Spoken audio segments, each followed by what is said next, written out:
abatuura barimu Aston Muhwezi hamwe n'abatahive nibagira ngo mu gw'Enkumi-2029 hamwe n'Enkumi-2012 bakatunga itaka ryahika bishatu aha plota 39, plota 40, plota 41, plota 42, plota 71 hamwe na plota 72 aha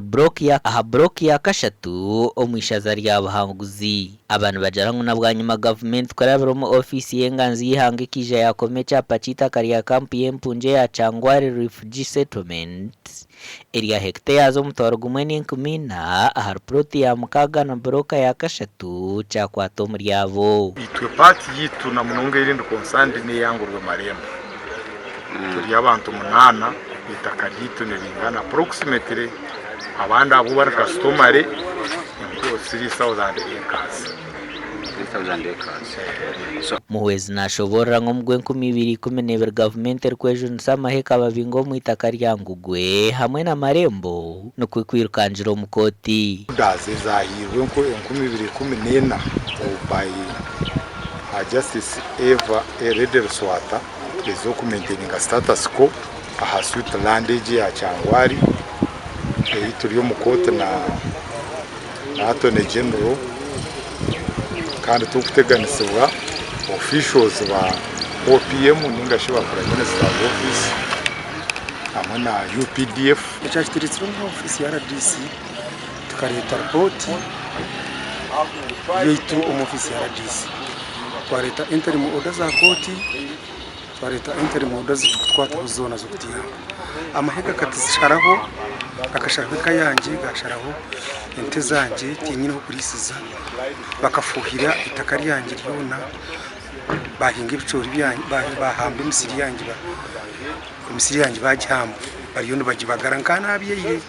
omugwe Enkumi-2014 muramuza katayiciragiro cya kota rwemereze bya birene bigendo misho konka ngo bakagumizamo bababinga twari twafunire kurabo kurwo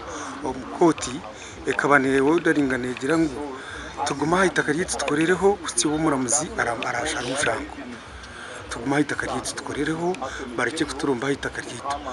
konka bakanga baturumba okugira abantu aba ofisi y'enganzi yihange kahereza itaka niryo rumwe abasirikare ba UPDF batandika kuri ejo nsaba kuhinga mu ibicori ubwato muramuzi wa kote nkuru Jesse bya Ruhanga aragira bibyo kwerinda mu Kikuube okureta report ahita keri.